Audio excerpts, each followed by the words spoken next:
Magandang umaga uli mga kaibigan.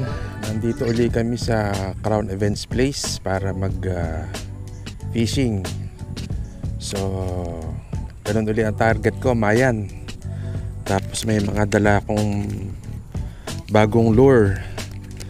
So ito po ay yung 34 na kulay, ano siya, octopus, kulay itim na may glitters, gold glitters. Tapos ito parang double tail na octopus. Tapos yung ibang lure natin na Daiwa, nagamit na rin natin dati pero testingin pa uli natin. So sana matesting natin lahat to. Mamaya papakita ko sa inyo kung ano yung mga gamit ko. Kasama ko nga pala si Kim Hao. Maghahunt naman siya ng bidbid at saka try niya dito yung roho kung kakagat. So dyan po muna kayo, magsiset up lang ako. Gahunt ng gagamba si Kim. Matigas ba yung sapot? Matigas. Andyan lang yun, baka mga nasa baba. Gano'ng katigas? Tingnan. Di ba yun? Ay oo.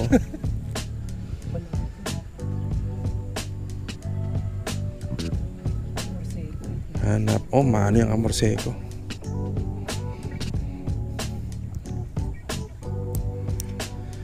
Una nating susubukan ay itong red octopus. Ano siya, oh, split yung buntot niya, yung pinakagalamay niya. Try natin kung kakagatin to ng Mayan. Ay, may Mayan sa ilalim, oh. Kitang kita, oh. Ha? Kita mo? Tungko. Ayaw pansinin ng Mayan na malaki, oh. Kakagulo yung malilit. Ang daming damo pa rin sa ilalim, oh. Kapal ng damo. Anong tawag sa damo na yan?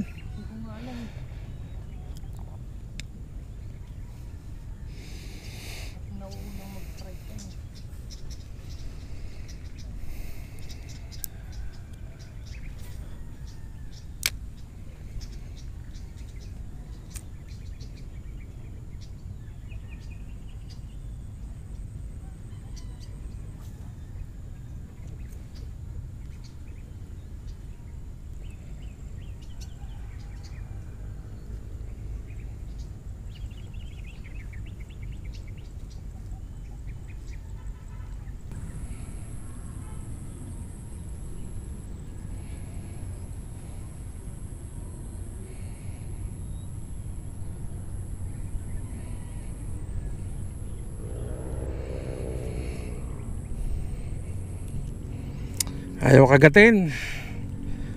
Ayaw kagatin tong pula. Palit ako ng kulay. Ayaw kagatin yung pula na octopus. Ito naman gamitin natin octopus na itim na merong gold glitters.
Strike.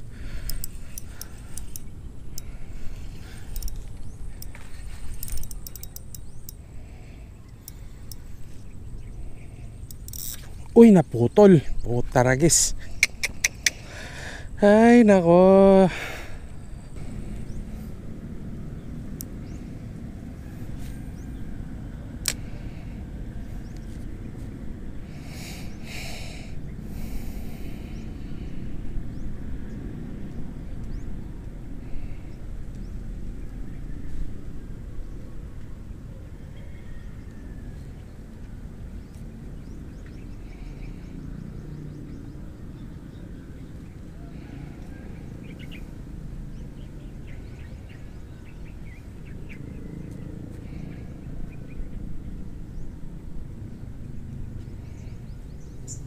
Uy, strike. Uy, putang ina mo.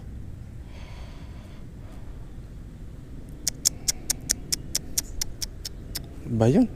Kainis.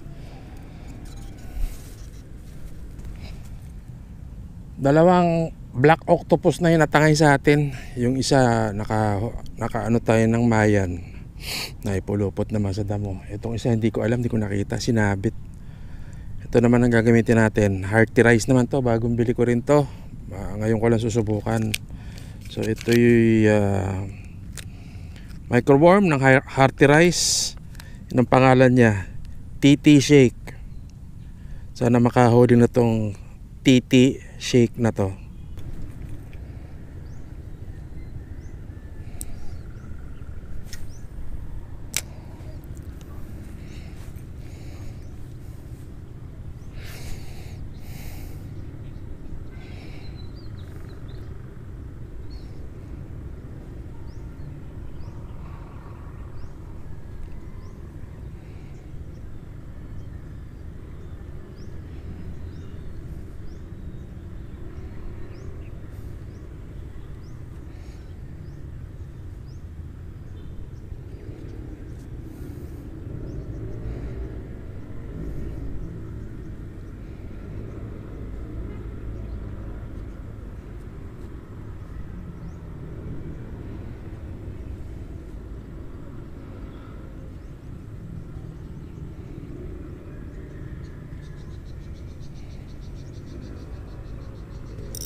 Strike, hinabol.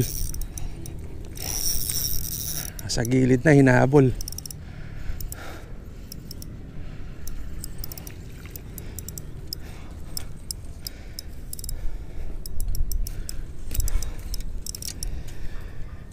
Nasabik siya dun sa lure natin.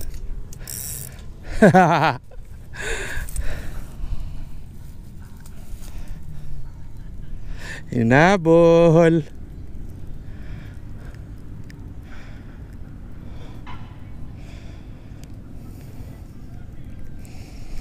Ang hirap tanggalin.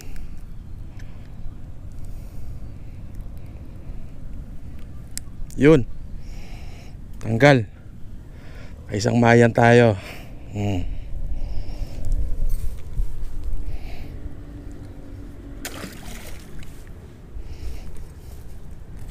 Gara.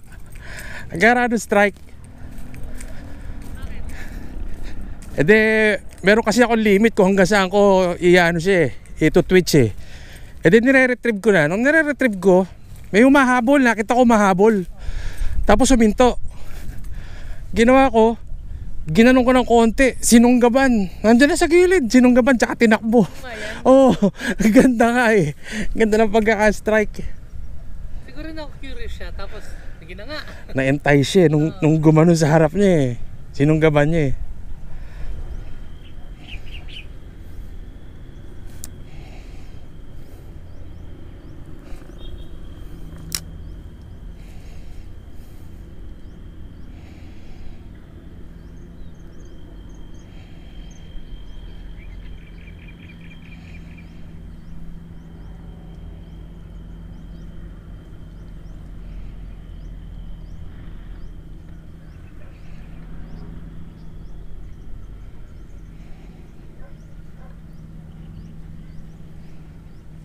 Strike.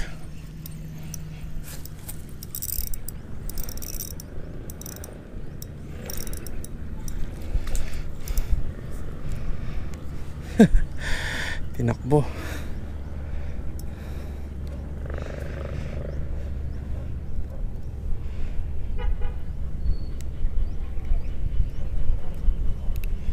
Nakakadalawa na si TT Shake.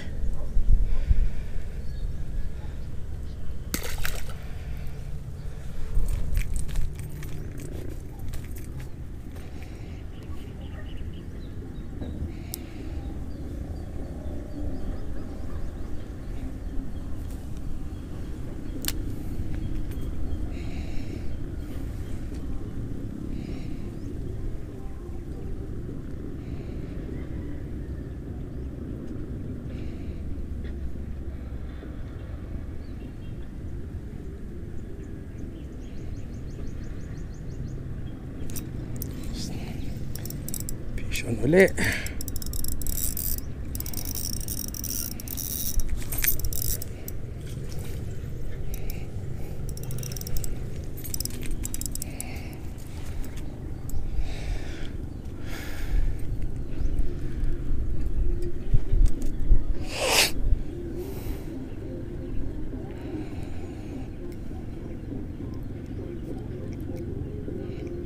Yun.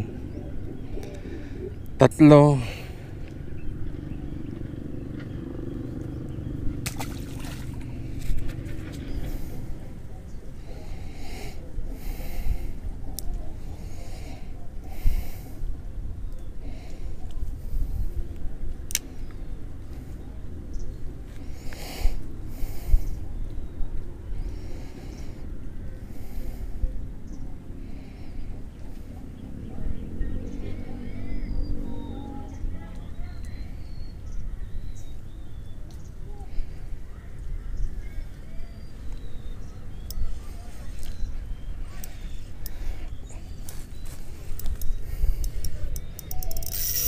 Ayun, pinulupot sa waterly. Sa ano?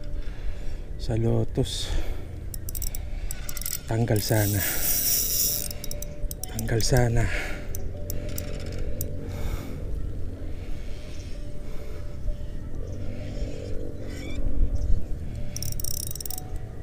Yun, tanggal. Naku, ang laki nito. Laki-laki to.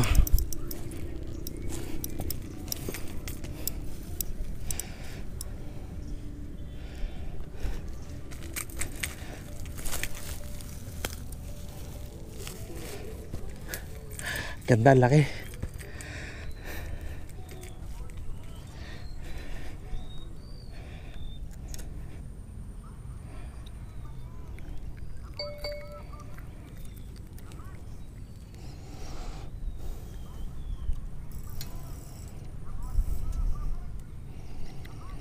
Lalim ng baon. Yun. Laki nito. Picture natin sandali. Dumi. Nagpulapog.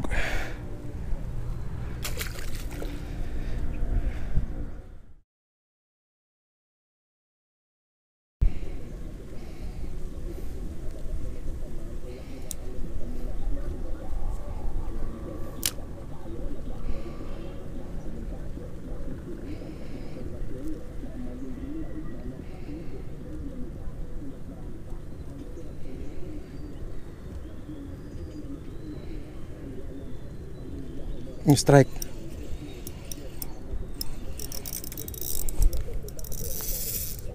Uy, natanggal. Hindi maganda pagkakasubo.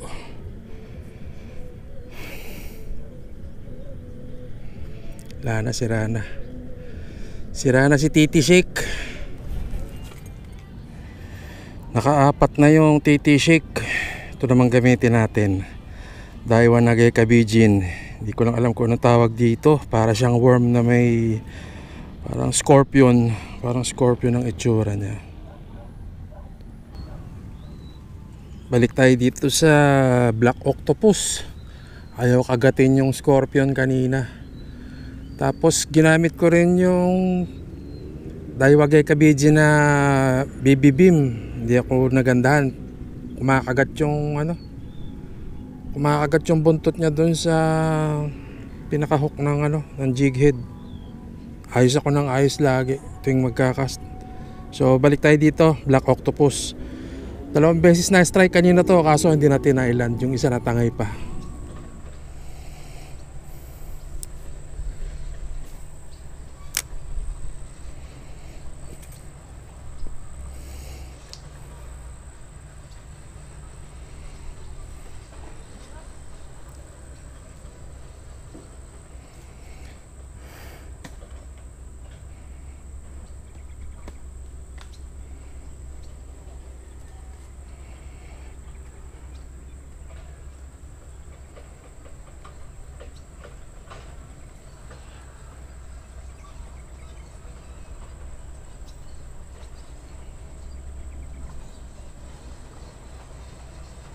Uy, strike.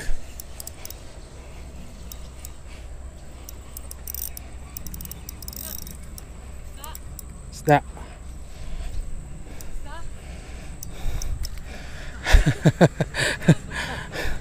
Kahabol pa.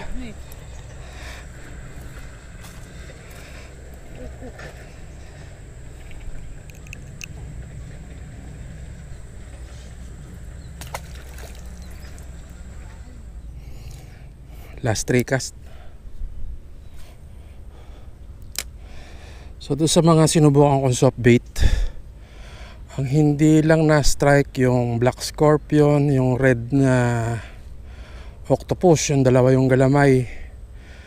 Tapos yung Daiwa na BB beam, tinesting ko din, hindi ako nagandahan dahil kumakapit yung buntot niya doon sa pinakasima ng hook. So ito, balik uli ako sa black octopus. So pinakamadami pa lang na strike yung TT shake. 4 yata ako doon, 4 na landed, 5 strike. Iba talaga si TT shake.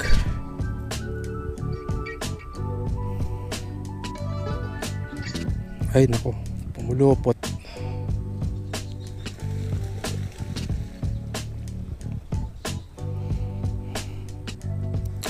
Gutay-gutay na to.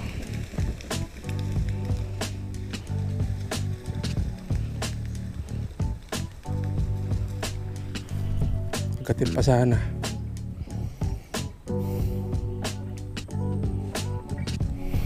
Ayaw na kumagat. Isa pa. Last cast. Promise. Ay makapag-cast.